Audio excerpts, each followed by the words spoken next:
وقال الله تعالى في شأن حبيبه إن الله وملائكته يصلون على النبي يا أيها الذين آمنوا صلوا عليه وسلموا تسليما সকলে মহব্বতের সাথে দুরূদ শরীফ পাঠ করি আল্লাহুম্মা সাল্লি আলা মুহাম্মাদিন ওয়া আলা আলি মুহাম্মাদ কামা সাল্লাইতা আলা ইব্রাহিম ওয়া আলা আলি ইব্রাহিম ইন্নাকা হামিদুম مجيد اللهم بارك على محمد وعلى آل محمد كما باركت على إبراهيم وعلى آل إبراهيم إنك حميد مجيد সম্মানিত হাজিরিন মহান আল্লাহ সুবহানাহু ওয়া তাআলা দরবারে লাখ কোটি শুকরিয়া যে আল্লাহ তাআলা জাল্লা শানুহু আমাদেরকে মায়া করে ইহসান করে দুনিয়ার সকল গুনাহের কাজ থেকে দুনিয়ার মধ্যে সর্বোত্তম স্থানে আসা এবং বসার মতন সুবর্ণ সুযোগ করে দিয়েছেন। এই জন্য আল্লাহ সুবহানাহু ওয়া তাআলা দরবারে কৃতজ্ঞতা প্রকাশ করার জন্য আমরা সকলেই অন্তরের অন্তরস্থল থেকে কালিমাতুশ শুকর আদায় করি, সকলেই জবান খুলে দিয়ে বলি আলহামদুলিল্লাহ। সম্মানিত হাজিরিন, আল্লাহ তাআলা আমাদেরকে দুনিয়ার মধ্যে বহু মানুষ থেকে যাচাই বাছাই করে আল্লাহ তাআলা দুনিয়ার মধ্যে সবচেয়ে দামি জায়গায় আল্লাহ এনেছেন। এটা দ্বারা এটাই প্রমাণ হয় যে রব্বে করিম আমাদেরকে মহব্বত করেন, রব্বে করিম আমাদেরকে ভালোবাসেন। কেননা হাদিসের মধ্যে নবী মুহাম্মদুর রাসূলুল্লাহ সাল্লাল্লাহু আলাইহি ওয়াসাল্লাম বলেন, দুনিয়ার মধ্যে সর্বোত্তম স্থান হইতেছে বাইতুল্লাহ, অর্থাৎ আল্লাহ তাআলার ঘর, মসজিদ। মসজিদ হইতেছে দুনিয়ার মধ্যে সবচেয়ে দামি জায়গা, সবচেয়ে উত্তম জায়গা। আর উত্তম জায়গায়, দামি জায়গায় কারা আসতে পারবে?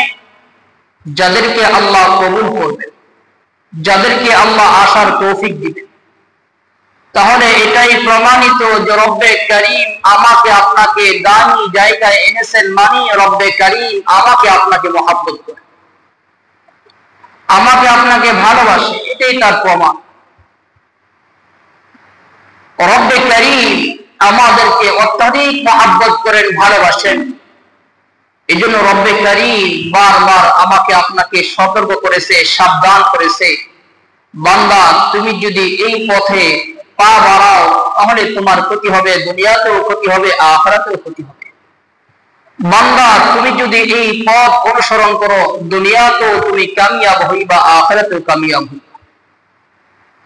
মুফাসসির কিরাম বলেন, যেই বান্দা আল্লাহর অবাধ্য, যেই বান্দা আল্লাহ পাকের নাফরমানির মধ্যে লিপ্ত থাকে, রব্বে করিম তার দিলের দিকে তাকিয়ে থাকেন কখন বান্দার হুঁশ আসবে, কখন বান্দা বুঝতে পারবে যে হায় হায় আমি কি করতেছি, কি করতেছি।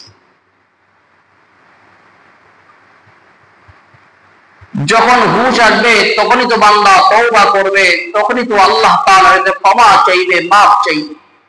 রব্বে করিম এটাই চায় যে বান্দা তার নিজের ভুলগুলোকে বুঝতে পারুক এবং নিজের ভুলগুলো থেকে ফিরে আসুক। এটাই আল্লাহ তাআলা আমার কাছে আপনার কাছে চায়। এর জন্য আমাদের দেখতে দেখতে হায়াতের জিন্দেগি শেষ পর্যায়ে চলে আসছে। আমাদের হায়াত কার কি পরিমাণ আছে কারো জানা নাই। আমার থেকে আপনার থেকে সবল শক্তিশালী সুস্থ মানুষ হঠাৎ মুহূর্তের মধ্যেই শেষ হয়ে গেছে, কারণ তার হায়াতটা এখানেই সীমাবদ্ধ ছিল। তো আমার আপনার হায়াত কোন পর্যন্ত আছে আল্লাহ ভালো জানে। যদি আমার হায়াত যদি 50 থেকে থাকে, 50 থেকে যদি হিসাব করি তাহলে 30 চলে গেছে, থাকে আর মাত্র 20। এরকম প্রত্যেকটা মানুষের হায়াতের একটা হিসাব করা দরকার যে রব্বে করিম আমাকে যে এই লম্বা হায়াতটা দিয়েছে, আমি লম্বা হায়াতের মধ্যে কি পরিমাণ আমি আমার রবের গোলামি করছি, কি পরিমাণ ভালো কাজ করছি, কি পরিমাণ নেক কাজ করছি, আর কি পরিমাণ গুনাহ করছি, এটা আমার আপনার প্রত্যেকে নিজের হিসাবটা নিজে মিলান। যদি আমি আপনার নিজের হিসাবটা নিজে মিলাই তাহলে দেখবেন আমার আপনার জন্য হেদায়েতের জন্য যথেষ্ট। নিজে নিজের ভুলগুলোকে বুঝতে পারবো, নিজে নিজের ভুলগুলোকে সংশোধন করে ফিরে আসতে পারবো।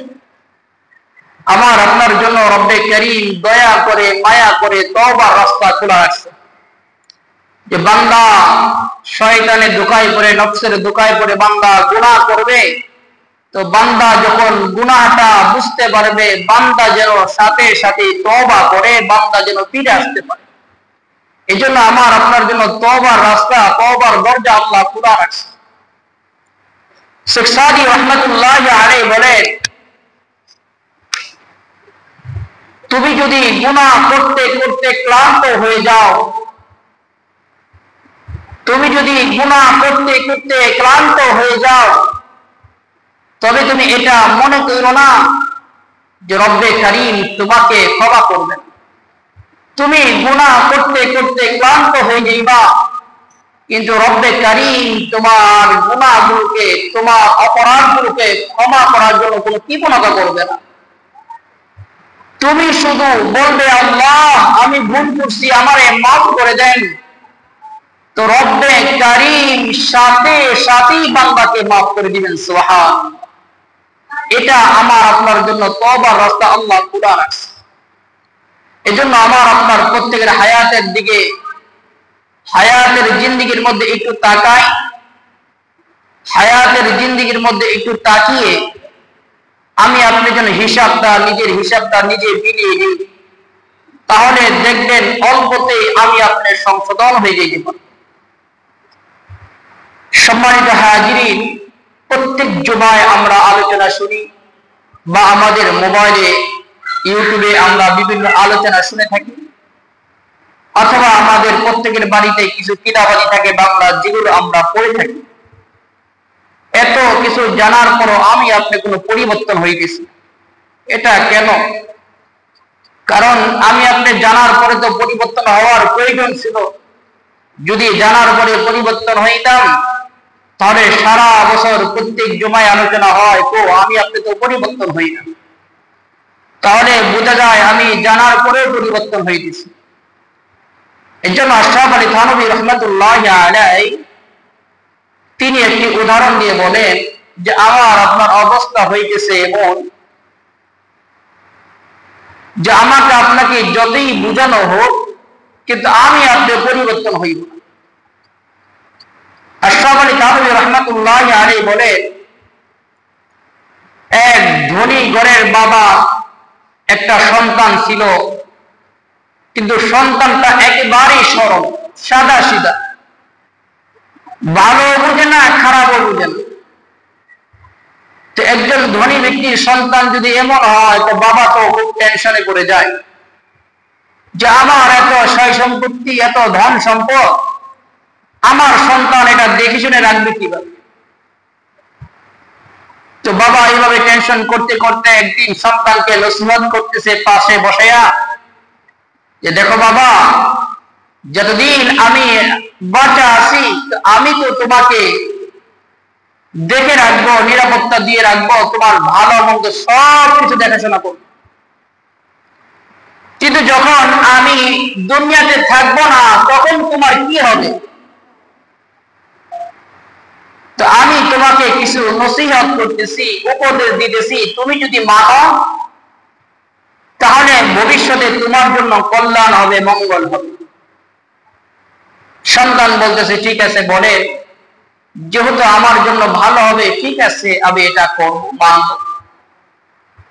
বাবা সন্তানকে উপদেশ দিতেছে, যখনই কারো সাথে কথা বলবা তো নরম কথা বলবা এবং মিষ্টি কথা বলবা, নরম এবং মিষ্টি কথা বলবা। যখন বাড়িতে কেউ আসবে তাকে উঁচু জায়গায় বসতে দিবা, এবং যদি বাড়িতে মেহমান আসে বাড়ির মধ্যে ভালো যে খাবার আছে, দামি যে খাবার আছে, এই খাবারগুলো পরিবেশন করবা। যদি বাবার এই কথাগুলো বুঝে থাকি তাহলে তো এটা বুঝতে পারছি যে বাবা সন্তানের ভালো জন্য উপদেশ দিয়েছে, যে তুমি সবার সাথে নরম কথা বলবা, মিষ্টি কথা বলবা, বাড়িতে মেহমান আসলে উঁচু জায়গায় বসতে দিবা, বাড়িতে মেহমান আসলে সবচেয়ে ভালো খাবার, দামি খাবারগুলো পরিবেশন করবা। তো এটা তো সমাজে চলার জন্য বাবা সন্তানকে নসিহত করেছে, কিন্তু সন্তান কিভাবে নসিহতটা নিয়েছে? বাবার ইন্তিকালের পরে তার বাবার বন্ধু যখন শুনছে বন্ধু মারা গেছে, বন্ধুর জন্য তো কলিজা আঘাত লাগে, ছুটে চলে আসছে, যাই বন্ধুকে তো আর দেখতে পাইবো না, তো বন্ধুর সন্তান বন্ধুর ফ্যামিলিকে একটু দেখে আসি, খোঁজ খবর নিয়ে আসি।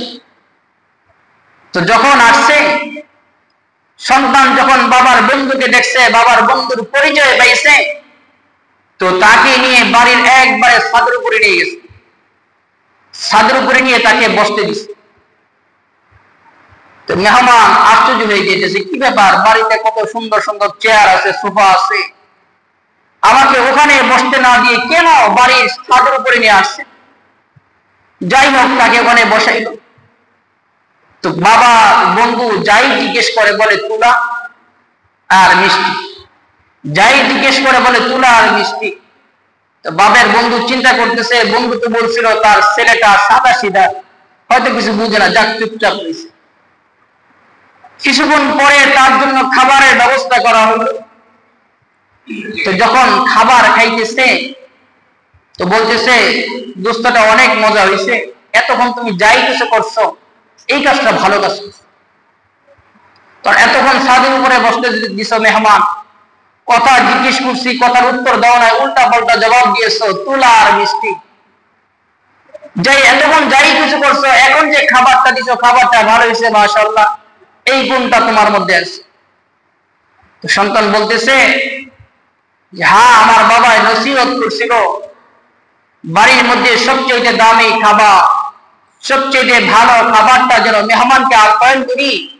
তো আমার বাবার রেখে যাওয়ার সম্পদের মধ্যে আমাদের বাড়িতে সবচেয়ে দামি খাবারের মধ্যে কুকুরটা ছিল, বিদেশি কুকুর, এটা জবাই করে আপনাকে আপ্যায়ন করেছে। তো এবার বলুন তো, ওই বাবার বন্ধু এতক্ষণ তো সন্তানকে খুব মনে করছিল, যাই কিছু করছে না করছে, খাবারটা যদি ভালোভাবে পরিবেশন করছে, মনে হয় জ্ঞান বুদ্ধি কিছু আছে। কিন্তু যখন এই কথা শুনছে তখন তো বাবার বন্ধু বুঝে গেছে যে না, এই গাদাটা আর গাদাই রয়ে গেল, গাদা আর কোনোদিন ভালো হয় নাই। তো যাই হোক জিজ্ঞেস করতেছে, যাক এটা না বুঝলাম, তোমার বাবার নসিহত তুমি বুঝছো উল্টা, তুমি আমাকে ছাদে কেন নিয়ে গেছো? ঘরের মধ্যে এত সুন্দর সুন্দর চেয়ার আছে, সোফা আছে, এখানে না বসে ছাদের উপরে কেন বসাইছো? সন্তান বলতেছে, আমার বাবা নসিহত করছিল মেহমান আসলে উঁচু জায়গায় বসানোর জন্য, তো আমাদের বাড়ির মধ্যে সবচেয়ে উঁচু জায়গা তো ছাদ, এর উপরে কোনো জায়গা নাই, এই জন্য ছাদে বসাইছি। আর তুলা মিষ্টি এগুলো বলছে কেন? আমার বাবা নসিহত করছিল কেউ কারো সাথে কথা বলতে গেলে নরম এবং মিষ্টি কথা বলবা, তো আমার দৃষ্টিতে নরমের মধ্যে তুলার চাইতে নরম কিছু নাই, এই জন্য কথার উত্তর তুলা দিই, আর মিষ্টি তো মিষ্টি। তো এবার যদি ঘটনা বুঝে থাকি তাহলে অন্তত আমরা প্রত্যেকে জ্ঞানীমান এটা বুঝছি যে পিতা তার সন্তানের কল্যাণের জন্য, ভবিষ্যৎ উন্নতির জন্য সন্তানকে সুন্দর নসিহত করছিল, যাতে কারো সাথে কোনো ঝামেলা না হয়। এই জন্য বলছিল সন্তানকে সবার সাথে নরম সুরে কথা বললো, মিষ্টি মিষ্টি কথা বললো, যাতে কারো সাথে দ্বন্দ্ব না হয়। মেহমান আসলে যেন বলতে না পারে, অভিযোগ করতে না পারে, এই জন্য সুন্দরভাবে আপ্যায়ন করিও। মেহমান আসলে ভালো জায়গায় বসতে দিও। বাবার উপদেশ ঠিকই ছিল, কিন্তু সন্তান বুঝছে উল্টা। কারণ সন্তান ওই যে নিজে যেটা বুঝছে এটাই করবে, বাবার নসিহত গুলোকে কানে নেয় নাই। তো আমার আপনার হালত হইতেছে, আমি আপনি কম বেশি ইসলাম সম্পর্কে সবাই জানি। বাড়িতে যে বাংলা কিতাব আছে এগুলো পড়ি, মসজিদে জুমার বয়ানে শুনি, বিভিন্ন মাহফিলে যাইয়া উলামায়ে কেরামের জবান থেকে আমি আপনি কোরআন ও হাদিসের কথাগুলো শুনি। প্রত্যেকটা বয়ান থেকে যদি আমি আপনি একটা কথাকে আমলে নিতাম, তাহলে এতদিন আমি আপনি আল্লাহ পাকের বুজুর্গ হয়ে যেত। কিন্তু কোথায়, বছরকে বছর জুমার বয়ান হইতেছে, বছরকে বছর ওয়াজ শুনতেছি, ওয়াজ দিতেছি, কিন্তু আমার আপনার মধ্যে কোনো পরিবর্তন আসতেছে। এটার কারণ হইল ওই যে বাবার সন্তান একবারে সাদা সিধা যেটা বলদ, বাবাই যতই নসিহত করুক বলদ তো বলদই থাকবে। তো আমি আপনি যতই নসিহত শুনি, এরাদা করছি আমরা বলদ ছিলাম, বলদই থাকবো, কোনো পরিবর্তন হইব। যদি এরকম হয় আমার আপনার হালত, তাহলে কবরে যাওয়ার পরে ফেরেশতাদের পিটানে সারা কপাল আর কিছু দিবেন। এই জন্য পরিবর্তন হওয়া দরকার। পরিবর্তন আমি আপনি কিভাবে হইব? প্রত্যেক জুমায় যে বয়ানগুলো হয়, পুরা বয়ানটা যদি আমি আপনি মুখস্থ নাও রাখতে পারি, স্মরণ রাখতে নাও পারি, অন্তত প্রত্যেকটা বয়ান থেকে একটি করে আমল শিখব, একটি করে নসিহত শুনে নিয়ত করব যে এই আমলটা আমি আপনি করব। যখন আমি নিয়ত করব যে এই আমলটা করব, দেখবেন নসিহত শোনার মধ্যে গুরুত্ব চলে আসবে। তখন ওই কথাটা, নসিহতটা দিলের মধ্যে গেঁথে যাইবে, আর আমার আপনার জন্য আমল করা সহজ। সম্মানিত হাজিরিন, কোরআনুল কারীমের মধ্যে আল্লাহ তাআলা জাল্লা শানুহু আমার আপনার জন্য যত হুকুম আহকাম দিয়েছেন, যত হুকুম আহকামের বর্ণনা করেছেন, সবচেয়ে বেশি কোরআনে কারীমে আল্লাহ পাক আদেশ করেছেন নামাজের ব্যাপারে। মুফাসসির কিরাম বলেন, কোরআনে কারীমের মধ্যে আল্লাহ তাআলা জাল্লা শানুহু 82 থেকে 83 জায়গায় শুধু বান্দাকে নামাজের আদেশ করেছেন। সবচেয়ে বেশি কোরআনে কারীমের মধ্যে আল্লাহ পাকের আদেশের আয়াত হইতেছে নামাজের আয়াত। যেহেতু রব্বে কারীম সবচেয়ে বেশি নামাজের আদেশের ব্যাপারে কোরআনে কারীমে আয়াত নাযিল করেছেন, তাহলে আমার আপনার বোঝা উচিত আল্লাহ তাআলার হুকুম আহকামের মধ্যে সবচেয়ে গুরুত্ব হইতেছে নামাজের। নবী মুহাম্মদ রাসূলুল্লাহ সাল্লাল্লাহু আলাইহি সাল্লামের কাছে যখন কোন বেদুইন আয়েশা কালিমা পড়ে মুসলমান হইতো, নতুন মুসলমান হইতো, যদি জিজ্ঞাসা করতো, ইয়া রাসূলুল্লাহ, ইয়া হাবিবাল্লাহ, আমার কি কাজ এখন? নবী মুহাম্মদ রাসূলুল্লাহ সাল্লাল্লাহু আলাইহি সাল্লাম বলতে, আমার যেই কাজ তোমারও সেই কাজ। অর্থাৎ তুমি আমাকে দেখে দেখে আমল শিখো। নবী মুহাম্মদ রাসূলুল্লাহ সাল্লাল্লাহু আলাইহি সাল্লাম আমল শিক্ষার ব্যাপারে সবচেয়ে বেশি গুরুত্ব দিয়েছেন নামাজের ব্যাপারে। সাহাবীরা নামাজ পড়তে নবী মুহাম্মদ রাসূলুল্লাহ সাল্লাল্লাহু আলাইহি সাল্লাম তাকিয়ে তাকিয়ে দেখতেন আমার সাহাবী নামাজের মধ্যে কোনো ভুল করে কিনা। যদি ভুল করত, নবী মুহাম্মদ রাসূলুল্লাহ সাল্লাল্লাহু আলাইহি সাল্লাম তাকে ডেকে ডেকে নামাজের সংশোধন করে দিতেন। একজন সাহাবী রাসূলের দরবারে আসছে, ইয়া রাসূলুল্লাহ, ইয়া হাবিবাল্লাহ, আমি গ্রাম্য সাহাবী, আমি তেমন শিক্ষিত না, তেমন আমল করতে পারি না। ইয়া রাসূলুল্লাহ, আমাকে কিছু নসিহত করেন, অল্প নসিহত করেন, যেই নসিহতের কারণে আমি দুনিয়াতেও কামিয়াবি হইব, আখিরাতেও কামিয়াবি হইব। নবী মুহাম্মদ রাসূলুল্লাহ সাল্লাল্লাহু আলাইহি সাল্লাম বলেন, তুমি 5 ওয়াক্ত নামাজ নিয়মিত আদায় করবা এবং রমজান মাসে রোজা রাখবা। যদি তোমার সামর্থ্য হয় তাহলে যাকাত আদায় করবা। নবী মুহাম্মদ রাসূলুল্লাহ সাল্লাল্লাহু আলাইহি সাল্লামকে সাহাবী বলেন, ইয়া রাসূলুল্লাহ, আপনার নসিহত শুনলাম, আমি যদি 5 ওয়াক্ত নামাজ আদায় করি, রমজান মাসে রোজা রাখি এবং যাকাত আদায় করি, তাহলে কি আমি পরকালে মুক্তি পেয়ে যাব? নবী মুহাম্মদ রাসূলুল্লাহ সাল্লাল্লাহু আলাইহি সাল্লাম বলেন, হ্যাঁ, তুমি যদি নিয়মিত নামাজ আদায় করতে পারো এবং তুমি যদি রমজান মাসে রোজা রাখতে পারো, যাকাত আদায় করতে পারো, তাহলে আল্লাহ তাআলা তোমাকে অবশ্যই অবশ্যই নাজাত দিয়ে দিবেন, মুক্তি দিয়ে দিবেন। আরে সাহাবী রাসূলের দরবারে আসলেন, ইয়া রাসূলুল্লাহ, ইয়া হাবিবাল্লাহ, আমাকে বিশেষ কিছু আমল দেন, যে আমলের বদলতে আমি খুব সহজে আল্লাহ পাকের নৈকট্য হাসিল করতে পারি। নবী মুহাম্মদ রাসূলুল্লাহ সাল্লাল্লাহু আলাইহি সাল্লাম সাহাবীকে ডেকে আরো কাছে আনলেন। আরো কাছে আনার পরে নবী মুহাম্মদ রাসূলুল্লাহ সাল্লাল্লাহু আলাইহি সাল্লাম বলে, সাহাবীরে, জীবনে কোনোদিন তুমি নামাজ ত্যাগ করিও না, কারণ যারা নিয়মিত নামাজ করবে তাদের জন্য আল্লাহ পাকের নৈকট্য হাসিল করা সহজ। বান্দা যখন নামাজে দাঁড়িয়ে যায় তো রব্বে কারীম বান্দা তিনি গর্ব করতে থাকেন আর বলতে থাকেন, ও ফেরেশতারা, তোমরা তাকিয়ে দেখো, আমার বান্দা আমার জন্য নামাজে দাঁড়িয়ে গেছে। এই জন্য যত আমল আছে সবচেয়ে দামি আমল হইতেছে নিয়মিত নামাজ আদায় করা। কোরআনে কারিমের সবচেয়ে বেশি আল্লাহ তাআলা এই বিষয়ে আয়াত নাযিল করেছেন, অথচ কোথায় আমি আপনি নামাজের সবচেয়ে বেশি গাফেল, সবচেয়ে বেশি অলসতা। যারা নামাজ পড়ে না তারা তো এক হিসাব, আমি আপনি যারা পড়ি দেখবেন আমার আপনার যারা নিয়মিত নামাজ আদায় করি এদের মধ্যে অনেক গাফিলতি। সালামটা ফিরাইতে দেরি, ইমাম সাহেব দৌড় যে একটা দেয়, কখন চলে যাইবে মনে হয় না জানি বিশাল কি বস্তু রাইখা আসছে যে দৌড়ে চলে যেতে হবে, না হলে বিশাল লস হয়ে যায়। যে মসজিদে মোনাজাত করে নামাজের সাথে সাথে মোনাজাত করতে দেরি, মুসল্লি বাইরে হতে দেরি হয় না। আর যে মসজিদে মোনাজাত নাই সেই মসজিদে আরো আগে সালাম ফিরাইতে দেরি। অথচ নবী মুহাম্মদ রাসূলুল্লাহ সাল্লাল্লাহু আলাইহি সাল্লাম নামাজের পরে একটা আমল করতেন, নিয়মিত আমল করতেন, যে আমল সম্পর্কে আমি আপনি অবগত নই, যদিও জানি তো আমল করি না।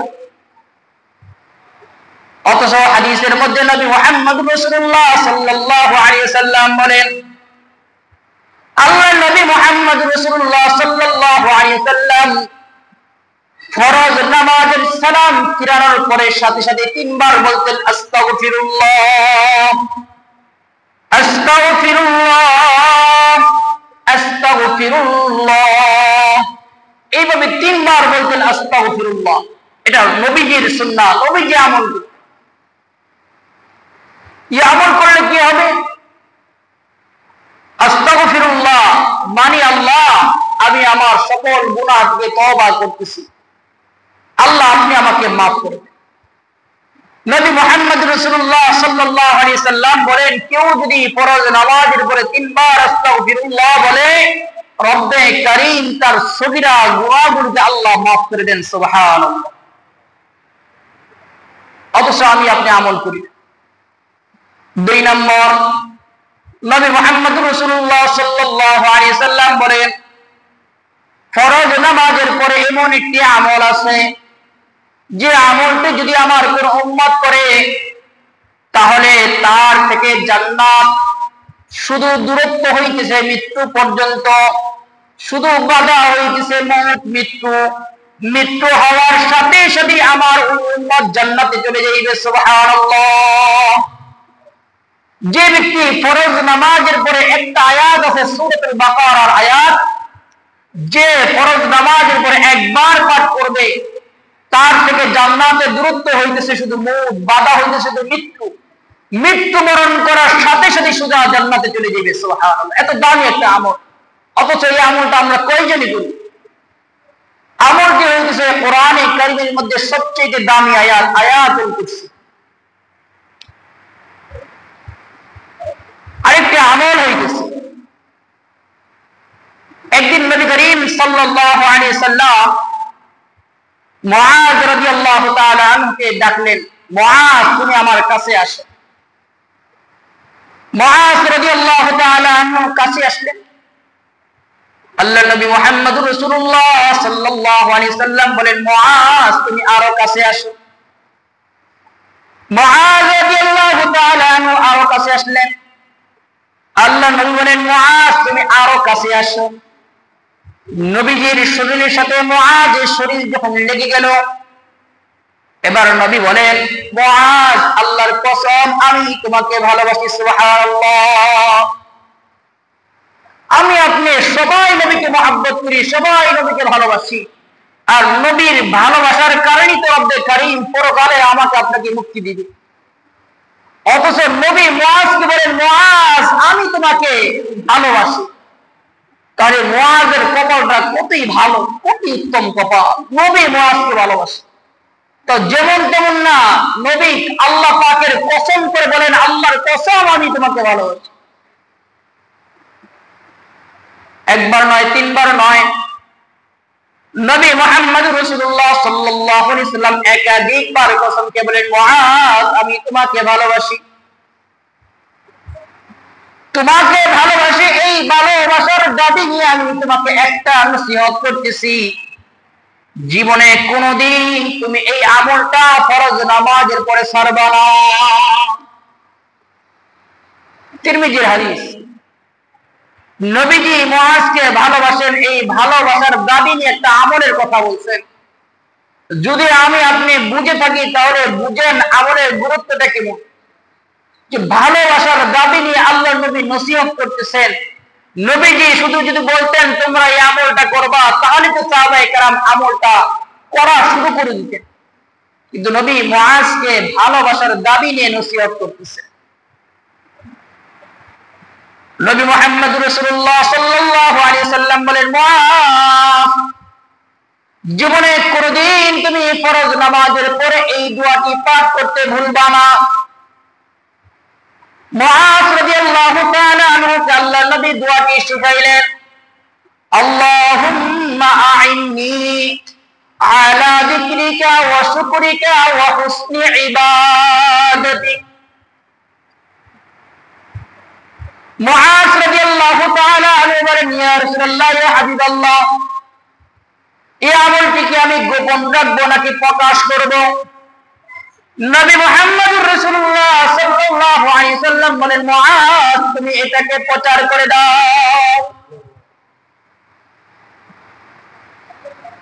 মুহাদ্দিস নবী রাহমাতুল্লাহি আলাইহি বলেন, কেউ যদি ফরজ নামাজের পরে এই দোয়াটি পাঠ করে, আল্লাহুম্মা আইন্নি আলা যিকরিকা ওয়া শুকরিকা ওয়া হুসনি ইবাদাতিক, কেউ যদি ফরজ নামাজের পরে একবার করে পাঠ করে, কিয়ামতের ময়দানে রব্বে কারীম তাকে বলবেন, ও আমার বান্দা তোমার কোনো হিসাব নিকাশ নাই, যাও যাও তুমি বিনা হিসাবে আমার জান্নাতে চলে যাও। সুবহানাল্লাহ। কত দামি আমল, অথচ এই আমলগুলো আমি আপনি করি না। নামাজে সালাম ফিরাইতে দেরি তো দৌড় দিতে দেরি নেই। আরো সহজ আরেকটা আমলের কথা বলি। নবী মুহাম্মদুর রাসূলুল্লাহ সাল্লাল্লাহু আলাইহি সাল্লাম বলেন, কেউ যদি ফরজ নামাজের পরে 33 বার বলে সুবহানাল্লাহ, 33 বার বলে আলহামদুলিল্লাহ, 34 বার বলে আল্লাহু আকবার। আরেক হাদিসে আসছে 33 বার সুবহানাল্লাহ, 33 বার আলহামদুলিল্লাহ, 33 বার আল্লাহু আকবার। মুসলিম শরীফের ব্যাখ্যা গ্রন্থের ভিতরে ইমাম মুসলিম রাহিমাহুল্লাহ বলেন, কেউ যদি 34 বার আল্লাহু আকবার বলে, দুটো হাদিসের উপর আমল হয়ে গেল। এজন্য ফরজ নামাজে পড়ে 33 বার সুবহানাল্লাহ, 33 বার আলহামদুলিল্লাহ, 34 বার আল্লাহু আকবার পাঠ একবার পাঠ করব, লা ইলাহা ইল্লাল্লাহু ওয়াহদাহু লা শারীকা লাহু লাহুল মুলকু ওয়া লাহুল হামদু ওয়া হুয়া আলা কুল্লি শাইইন কাদির।